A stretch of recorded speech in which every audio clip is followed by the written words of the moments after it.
निश्चित है। हम 2 साल से परेशान, हम 1.5 साल से परेशान, हम 1 साल से परेशान, हम 6 महीने से, हम 3 महीने से, हम 4 महीने से। अर्थात भगवान ने जो सुख दिया हमने उसका स्मरण ज्ञात नहीं किया कि उसने सुख दिया कितना।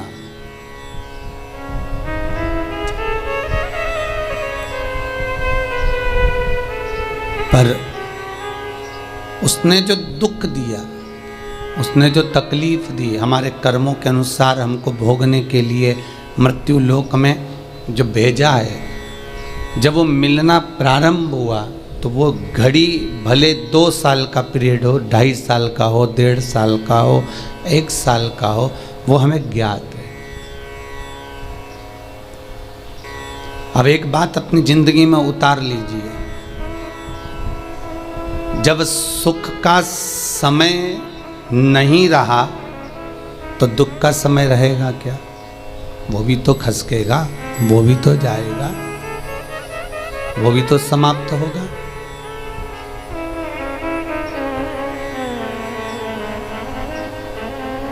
आज गल्ला मंडी से हमारी एक माता जी बहन जी आई हैं, कह रही थी गुरुजी बच्चे का संबंध करना है।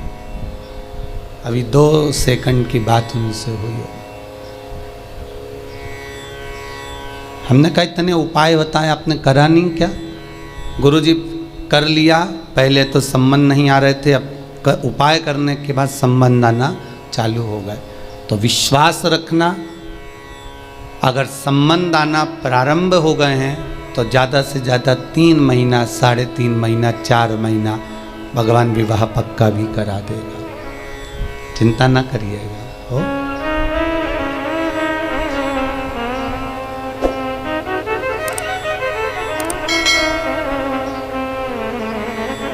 इस व्यासपीठ से जितने उपाय पुराणों के, स्कंद पुराण, लिंग पुराण, नर्मदा पुराण, शिव महापुराण, गरुण पुराण, जितने जितने उपाय इन पुराणों से यहाँ से लिए जाते हैं, जो बताए जाते हैं, उसका उपयोग यदि आपने करा तो आपको फल तो मिलेगा, ये पक्का है, घटने वाला नहीं। उसका सुख, उसका आनंद आपको प्राप्त जरूर होगा। तो जब सुख का समय हमारा मान लो नहीं रहा तो फिर दुख का समय क्यों रहेगा?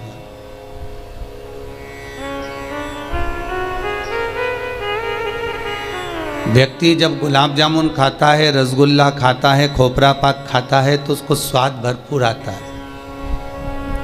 पर 1 सेकंड के लिए मान लो दांत में दर्द उठ गया तो सारी गुलाब जामुन, सारा खोपरा पाक, सारी रबड़ी दरी की दरी रह जाती। 1 सेकंड का वो कष्ट, 1 सेकंड का वो दुख हमको हिला देता। क्यों आता है दुख? फिर निवेदन करूंगा, भगवान से नहीं डरना मत डरो, वेद पुराणों से नहीं डरना मत डरो, धर्म और शास्त्रों से नहीं डरना मत डरो, घर के माता पिता से नहीं डरना मत डरो, घर के बुजुर्गों से नहीं डरना मत डरो, गुरु और शिष्यों से नहीं डरना मत डरो, किसी परमात्मा से नहीं डरना मत डरो। पर शास्त्र कहता है अपने कर्मों से जरूर डरना, क्योंकि कर्म का भोग तो परमात्मा को भी भोगना पड़ता है। क्यों? दुख की घड़ी मनुष्य के जीवन में आती जरूर है। ऐसा कोई मानव इस पृथ्वी पर नहीं जन्मा जिसको दुख ना मिला। अगर मेरे परमात्मा भगवान विष्णु राम बनकर जन्मे हैं तो उनको भी मृत्यु लोक में आकर अगर सुख देखा है तो दुख भी देखना पड़ा। अगर मेरे कृष्ण इस पृथ्वी पर प्रगटे हैं, जन्म लिया है, तो अगर उन्होंने सुख देखा है तो दुख भी झेलना पड़ा है।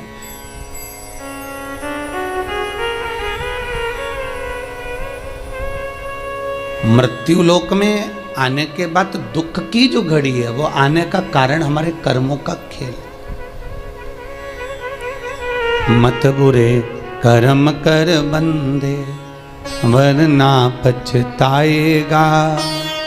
भगवान की आंखों से तू बच नहीं पाएगा, तू बच नहीं पाएगा।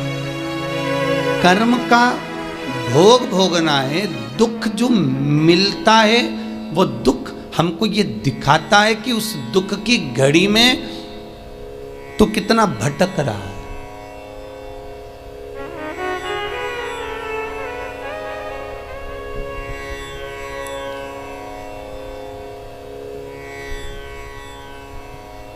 एक दुख की घड़ी में तू कितना भटक रहा है।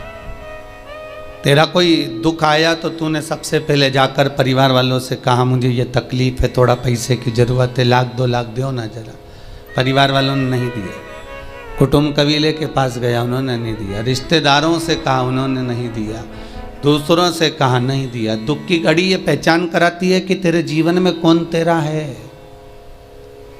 और अंत में वो दुख की घड़ी में ये भान हो जाता है, ये ज्ञात हो जाता है कि संसार सब मिथ्या, एक केवल परमात्मा ही हमारा साथी हो सकता है।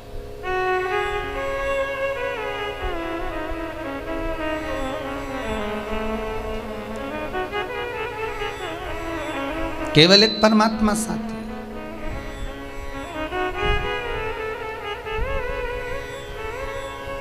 दुख की घड़ी में आपसे निवेदन है, अगर थोड़ा दुख भी आ जाए तो जिसका तुमने भजन करा है, जिसको 1 लोटा पानी चढ़ाया है, जिसको आपने बेलपत्र चढ़ाई है, जिसको शमी पत्र चढ़ाया है, जिसको आपने चंदन लगाया है, जिसको आपने पंचामृत स्नान कराया है, जिसको आपने भोग लगाया है, उससे एक बार दिल से जाकर कहना जरूर कि मेरी जिंदगी में मुझे तकलीफ बहुत आ गई। जिस ठाकुर का भजन करो, जिस राम का भजन करो, जिस कृष्ण का भजन करो, उससे जाकर विनती जरूर करना कि जीवन में मुझे ये दुख ने घेर।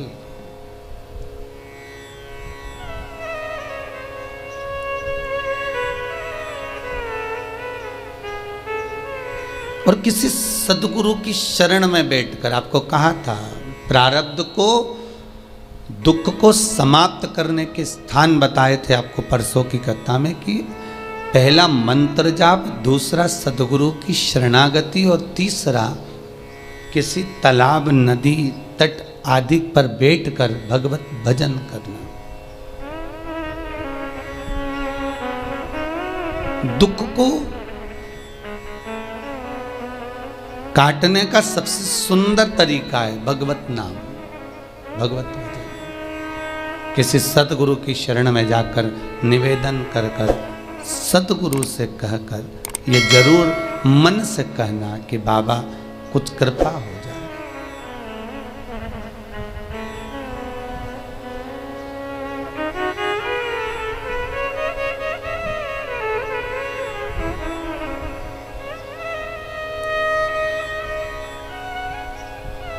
जीवन बड़ा विचित्र है।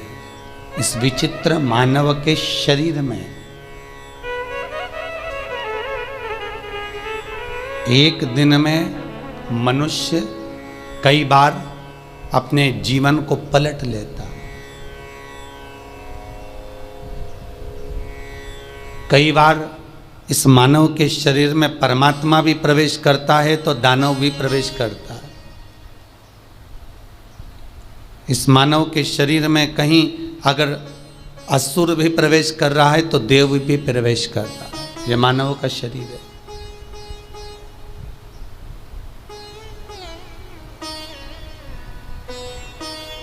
महाराज,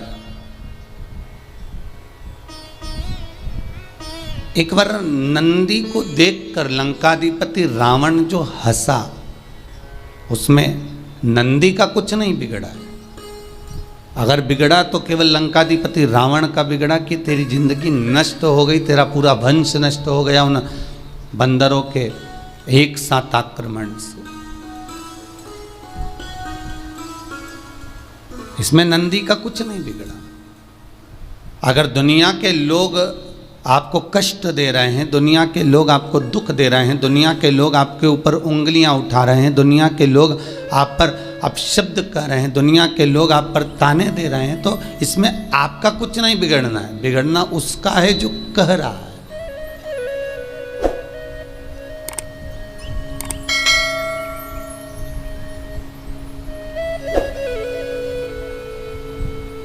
नंदी शिव के पास गए और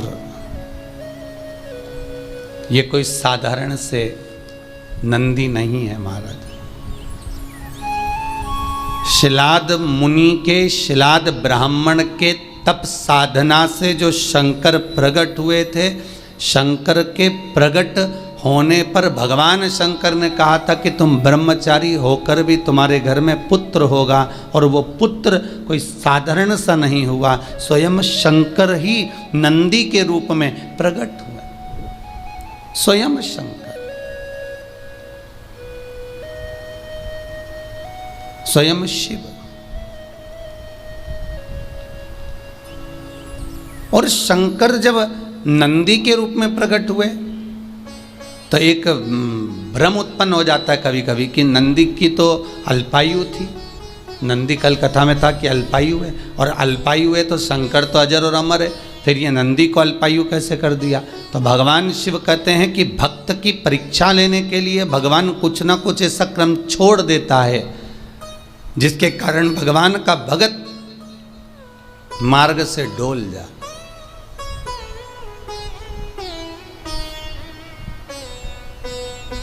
जिस दिन आपका एकादशी का व्रत रहेगा, जिस दिन आपकी प्रदोष रहेगी, जिस दिन आप सोमवार का व्रत करोगे, संकट सोमवार करोगे, जन्माष्टमी करोगे, रामनवमी करोगे, जिस दिन आपका व्रत रहेगा, आपको वैसे दिन कभी क्रोध नहीं आएगा, पर जिस दिन तुमने व्रत रखा, साधना करी, तप करा, पूजन करा, आराधना करी, उस दिन तुमको क्रोध जरूर आएगा, चिड़चिड़ प्रवृत्ति हो जाएगी। तो कई लोग कहते हैं भूखी होगी इसलिए क्रोध कर रही होगी।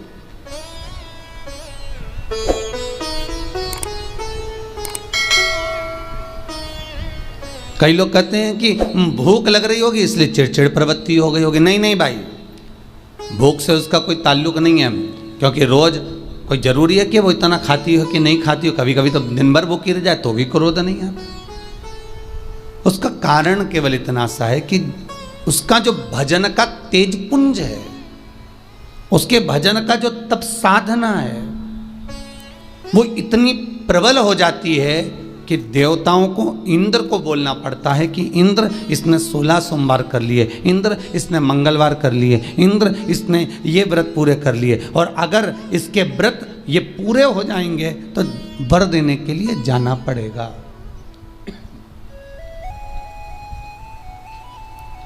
अगर इसके व्रत पूरे हो गए तो आशीर्वाद देने के लिए जाना पड़ेगा। इसके व्रतों को खंडित कर दिया जाए। तो व्रत को खंडित करने का सबसे सुंदर तरीका देवताओं के पास है कि जिस दिन व्रत हो, 2-3 व्रत अच्छे निकलते हैं और एक व्रत में इतना क्रोध आ जाता है कि सारा करा धरा पानी फिर जाता है। देवता क्रोध दिलाते हैं। फिर क्या करना? तो शास्त्र कहता है कि जिस दिन आपका व्रत है उस दिन एक काम जरूर करना कि भगवान का मंत्र जाप कर कर, भगवान का स्मरण कर कर, कटोरी में जल लेकर, पात्र में जो जल रखा हो, पूजन पाठ करते समय, स्मरण करते समय वो जल का पान अवश्य करें।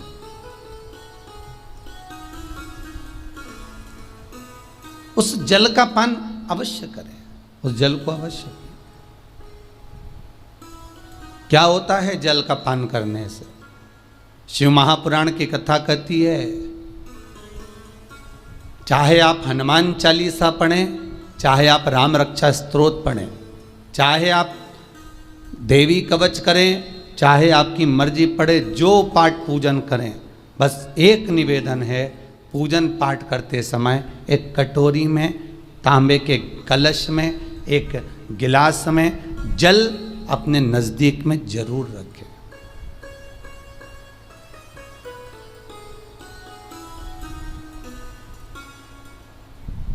क्या होगा उससे?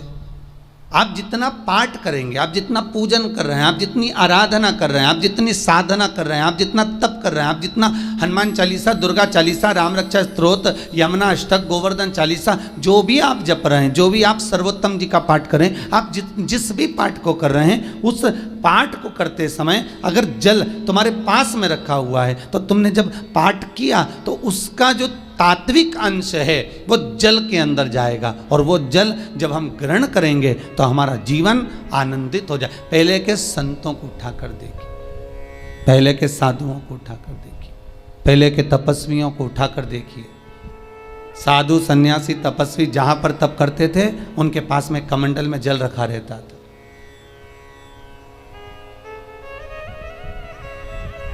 उनके कमंडल में जल होता था। उन्होंने कमंडल में से जल लिया, श्राप दे दिया, उन्होंने कमंडल में से जल लिया, आशीर्वाद दे दिया। तो कई शास्त्र, कई विद्वान कहते हैं कि उस सन्यासी का तप बल इतना प्रबल था कि उसके मुख से जो निकलता था वो हो जाता था। ध्यान देना, सन्यासी के तप बल से भी प्रबल था उसके कमंडल का जल, जिसको वो पठन करता था, तप करता था, साधना करता था, भजन करता था, कीर्तन करता था, तो जो जल उसके पास में रखा रहता था उसमें इतना पावर आ जाता था कि बस उसको छोड़ते ही वो श्राप लग जाता था।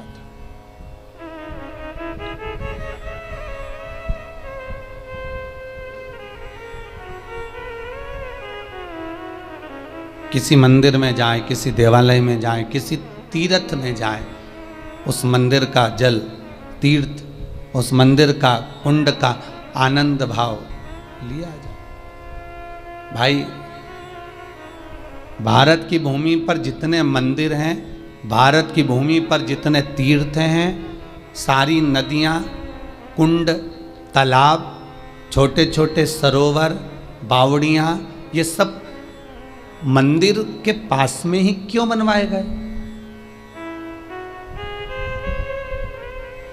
ये कुंड, ये बावड़ियाँ, ये तालाब, ये सरोवर, ये कुएं, ये सब मंदिर के करीब में, तीर्थ के करीब में क्यों बनाए गए? उसका कारण केवल इतना है। और क्यों इतने पवित्र होते हैं? क्योंकि वहाँ भजन करने वाला, वहाँ साधना करने वाला, वहाँ स्मरण करने वाला, वहाँ कीर्तन करने वाला, वहाँ मंत्र जाप करने वाला, वहाँ नाम जाप करने वाला जब जप करता है, साधना करता है, पाठ करता है, तो उसका तेज पुंज उस जल में चला जाता है। उस जल का पावर इतना प्रबल होता है कि जीव अपने आप कल्याण हो जाता है।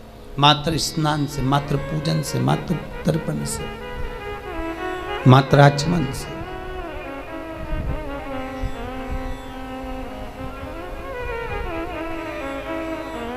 शिव महापुराण तो यहां तक कहती है कि आप शंकर भगवान को जल चढ़ाएं, थोड़ा सा जल पात्र में रख लें।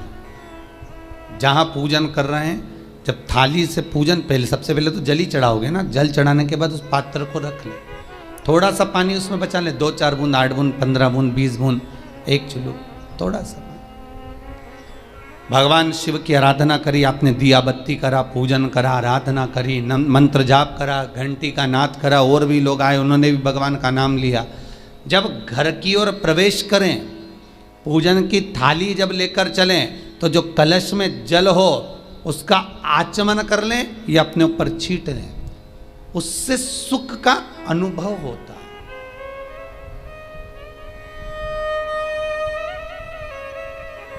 स्कंद पुराण कहती है मनुष्य के जीवन के दुख को समाप्त करने में जल की परिभाषा प्रबल है। फिर निवेदन करूंगा, कहीं जाकर मत रोइए, कहीं जाकर मत कहिए कि आपको तकलीफ क्या है। ना रिश्तेदारों से, ना नातेदारों से, ना कुटुंब से, ना कबीले से, ना अपनों से, किसी से नहीं कहना कि दुख क्या है। बस इतना करना कि किसी मंदिर में अगर पूजन करने जा रहे हो, आप जिस पाठ को कर रहे हो, जो पाठ आप करते हो, हमें ये भी नहीं कहना कि तुम शंकर का पाठ करो, हम तो ये भी नहीं कहेंगे कि शिव कवच करो, हम ये भी नहीं कहेंगे कि तुम हम बताएं वो वाला पाठ करो। तुम तो जो पाठ करते हो, तुम जो स्मरण करते हो, जो तुम मंत्र जाप करते हो, जो तुम नाम जाप करते हो, तुम्हारी मर्जी, तुम जो जपते हो, बस उस जप के समय पर कटोरी में, गिलास में, तांबे के पात्र में, पंचपात्र में जल हो, और उस जल का आचमन, उस जल का सींचन दुकान पर, घर पर रोज करना प्रारंभ कर दो। आधे से ज़्यादा तुम्हारी तकलीफ, आधे से ज़्यादा तुम्हारा कर्जा, आधे से ज़्यादा तुम्हारा दुख तो भगवान यूं ही समाप्त कर देगा, यूं ही।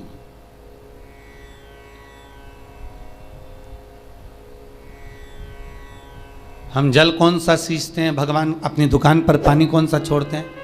अपने घर पर जल कौन सा सींचते हैं? जब मटके में से भर कर लिया है, कुंड में से भर कर लिया है, अपने घर में नल में से भर कर लिया है, और वो पानी लाने के बाद में अपन सब दूर छीट दिया। अपन वो वाला पानी कभी नहीं छीटते जो रखा है, जो आराधना के लिए रखा है, साधना के लिए रखा है,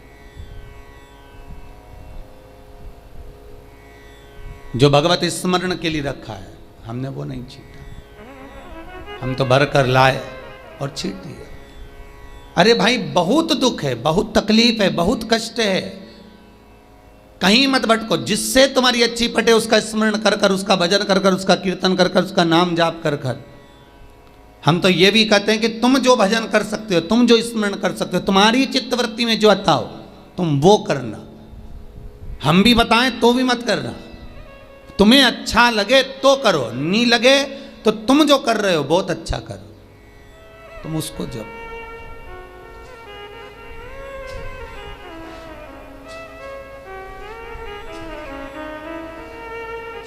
तुम्हारा जपना, तुम्हारा स्मरण करना, तुम्हारी भक्ति का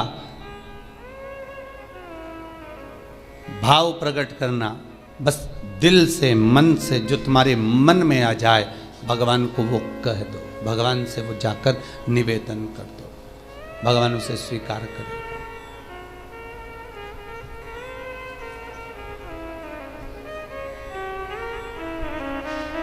तीन, मृदा। मृदा मतलब मिट्टी, 3 जगह की, बहुत प्रबल होती है महाराज।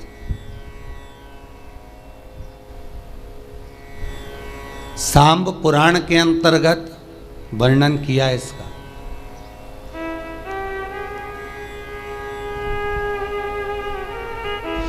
भगवान कृष्ण की धर्म पत्नी जामवंती का पुत्र सांब, जिस सांब को भगवान कृष्ण ने ही श्राप दे दिया था कि तेरी काया बेकार हो जाएगी, तुझे कुष्ठ रोग होगा।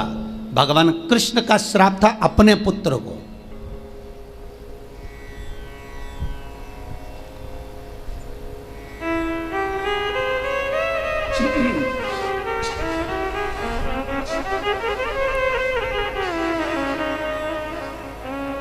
भगवान कृष्ण ने स्वयं अपने पुत्र को श्राप दे दिया था, सांब को, सांब पुराण में वर्णन। और भगवान कृष्ण के पुत्र जामवंती के पुत्र सांब ने फिर सूर्य की आराधना करी थी, सूर्य का स्मरण करा था।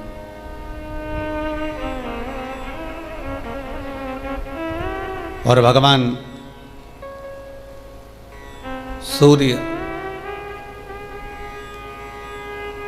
स्वयं सांब के सामने प्रकट होकर कहते हैं सूर्य नारायण कि तुम मेरी आराधना कर रहे हो सांब, अगर तुम्हें आराधना करना है तो इंद्र की पुत्री देवसेना की आराधना करो, कार्तिकेय जी की धर्मपत्नी की।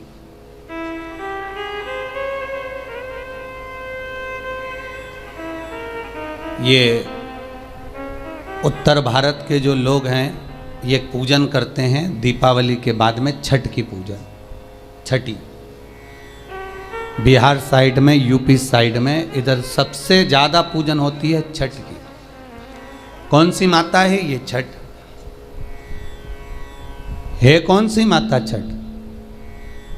जितने लोग पूजन कर रहे हैं उनको भी ज्ञात नहीं है कि ये छठ की पूजन होती क्यों है, ये माता है कौन सी। ये छठ माता कोई दूसरी नहीं है, कार्तिकेय जी की धर्म पत्नी देवसेना है जिसकी पूजन होती है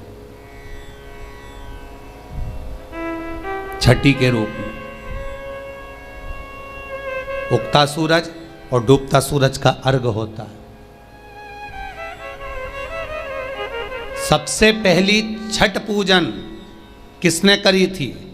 भगवान कृष्ण के पुत्र सांब ने करी थी, सांब पुराण कहती है सबसे पहली छठ पूजन। क्योंकि सांब का शरीर बेकार हो गया था, भगवान कृष्ण की शरण में साम पड़ गया, पिताजी आपने मुझे श्राप दिया है, क्योंकि गलत भाव हो गया था, गलत दृष्टि हो गई थी। पर पिताजी क्षमा कर दीजिए। पहले भी आपको कहा, फिर कहता हूं, माता पिता ये वो गुरु हैं जो क्रोध भी करते हैं तो नम्र भी होते हैं, और आपके हित के लिए कहते हैं, दूसरे के लिए नहीं, आपका हित हो। माता पिता अपने खुद के हित की तो बात ही नहीं करते, और उनको हित से मतलब भी नहीं रहता। उनने तो तुम्हारे लिए करा जो कुछ करा, सब कुछ कमाया किसके लिए? तुम्हारे लिए। अब तुम्हारी मर्जी, तुम या तो जोड़ो या फिर छोड़ो, ये मन तुम्हारा है, ये वृत्ति तुम्हारी।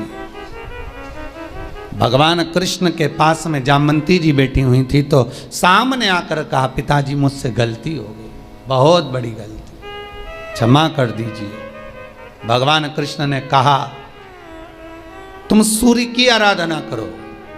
सूर्य की आराधना करी तो सूर्य कहते हैं, तुम इंद्र की पुत्री देवसेना की आराधना करो। और कार्तिकेय जी महाराज की धर्म पत्नी देवसेना की जब आराधना सांब ने करना प्रारंभ करी, सूर्य को उगते को और डूबते को जब नमन करना प्रारंभ करा, अर्घ देना प्रारंभ करा, जल में खड़े होकर सांब तप साधना में डूबा रहता, सूर्य का स्मरण करता, देवसेना का स्मरण करता, तो देवसेना वहाँ प्रकट हुई। देवसेना ने कहा, मैं भगवान की छठी कला हूँ, मैं भगवान देवताओं की छठी कला हूँ, इसलिए जगत में मैं छठी के नाम से पूजी जाऊंगी। और सुन, ए शाम, तूने मेरी आराधना करी है, मृत्यु लोक में जो मेरी आराधना करेगा वो जगत का सारा सुख भोगेगा, और तू भी चिंता मत करना, तू भी सर्व सुख भोगेगा, सर्व सुख।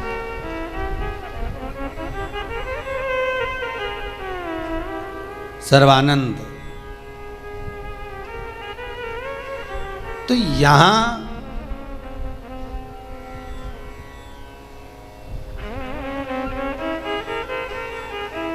आज जो प्रश्न चिन्ह खड़ा हुआ है जलाशय का, जल बिंदु का, आप जो आराधना कर रहे हैं, आप जो साधना कर रहे हैं, आपने जो तप करा, आपने जो भजन किया, आपने जो कीर्तन किया, स्मरण करा शिव का, इसमें 3 मृदाओं का वर्णन है। 3 जगह की मिट्टी काया के रोग को ठीक कर देती है। अगर किसी व्यक्ति को चर्म रोग हो गया, कुष्ठ रोग हो गया, चमड़ी सफ़ेद पड़ गई, रोग समाप्त नहीं हो रहा, बढ़ते जा रहा है, औषधियाँ आपने बहुत कर ली, तो 3 जगह की मिट्टी आपको फल प्रदान करेगी। पहला, सूर्य कुंड की मिट्टी। स्कंद पुराण, सूर्य कुंड कहाँ पर है? तो कहा दतिया और झांसी के बीच में सूर्य कुंड निवास करता है। उस सूर्य कुंड की मिट्टी को लाकर जिस व्यक्ति को कुष्ठ रोग हो गया हो, शरीर की चमड़ी सफ़ेद पड़ गई हो, स्कंद पुराण कहती है सूर्य कुंड की मृदा लगा लेने से 5 से 7 दिन में रोग समाप्त होने लगता है महाराज। पर सूर्य को सर्वाधिक प्रियता क्या?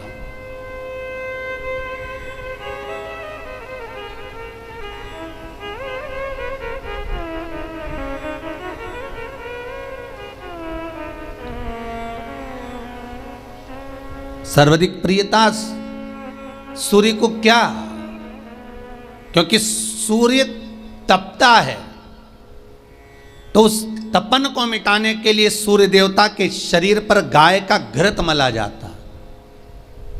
जैसे शनि को तेल लगाया जाता है, सूर्य को घृत मला जाता। इसलिए सूर्य कुंड का एक नियम है कि सूर्य कुंड पर से अगर हम मिट्टी लेकर आते हैं, शरीर पर लगाने के बाद जब शरीर का चर्म रोग समाप्त हो जाए, सफ़ेद चमड़ी अपने वापिस रंग में आ जाए, तब आप जितनी कामना कर कर आते हैं उतना घी उस सूर्य कुंड के पास में डालना पड़ता है। 1 किलो, 2 किलो, आधा किलो, 250 ग्राम, 25 ग्राम, 50 ग्राम, जो आपने कामना करी है उतना चढ़ाना पड़ता है। पर वो घी गाय का होना चाहिए, और उस घी का प्रयोग कोई नहीं कर सकता। इसलिए आज भी स्कंद पुराण में तो केवल सूर्य कुंड का वर्णन है, घृत का वर्णन है, पर स्थान आज भी झांसी और दतिया के बीच में जो सूर्य कुंड विराजमान है, आज भी वहां पर कुंड के पास में एक घी का कुआं है जिसमें घी डाला जाता है, पर उस घी का प्रयोग कोई दुनिया का व्यक्ति नहीं कर सकता। जो करता है वो शरीर में फपोले पड़ जाते हैं और बाद में सड़कर मर जाता है। हेलो दोस्तों, माताओं और बहनों, सभी को ओम नमः शिवाय, श्री शिवाय नमस्तुभ्यम। जैसा कि आपने देखा कि पंडित श्री प्रदीप मिश्रा जी के मुख से जीवन में सुखी रहने के उपाय बताए गए हैं। आपने सुना ही होगा कि जीवन में सुख और दुख का क्रम चलते रहता है। मनुष्य को उनके कर्मों के अनुसार कभी सुख मिलता है तो कभी दुख मिलता है। तो हमें दुख हो या कोई भी बुरी परिस्थिति हो तो हमें घबराना नहीं है। आप जिस भी ईश्वर को मानते हैं उनके पास जाकर अपने दुख को बताएं, अवश्य आपको लाभ प्राप्त होगा ही होगा। और आपने इस वीडियो में ये भी सुना कि इन्होंने कैसे जल का महत्व भी बताया गया है, उसका भी आप जिस तरह से वीडियो में बताया गया है उस तरह से आप जल का आचमन कीजिए। और कुष्ठ रोग और चर्म रोग का उपाय भी बताया गया है। तो अगर किन्हीं को तकलीफ़ है तो आप करिए, और अगर कोई ज़रूरतमंद है तो उसको आप ये उपाय बताइए, और इसका अवश्य आप लोग को रिजल्ट मिलेगा ही मिलेगा। और आप कोई भी उपाय करते हैं तो इसका आपको क्या फल प्राप्त हुआ वो आप ज़रूर से ज़रूर कमेंट में बताइए। और ऐसे ही अच्छे अच्छे उपायों के लिए हमारे चैनल को लाइक करें, सब्सक्राइब करें, तथा अपनों दोस्तों के साथ और जो भी ज़रूरतमंद है उनके साथ आप चैनल को शेयर करें, ताकि हर ज़रूरतमंद को यह उपाय मिल सके और लोग इसका फ़ायदा उठा सकें। मेरा उद्देश्य सिर्फ अच्छे अच्छे उपायों को आप लोगों तक पहुंचाना है, ताकि इस पृथ्वी पर का हर मानव सुख, समृद्धि एवं शांति से भरपूर हो। एक बार फिर से दोस्तों, ओम नमः शिवाय, श्री शिवाय नमस्तुभ्यम दोस्तों। धन्यवाद दोस्तों।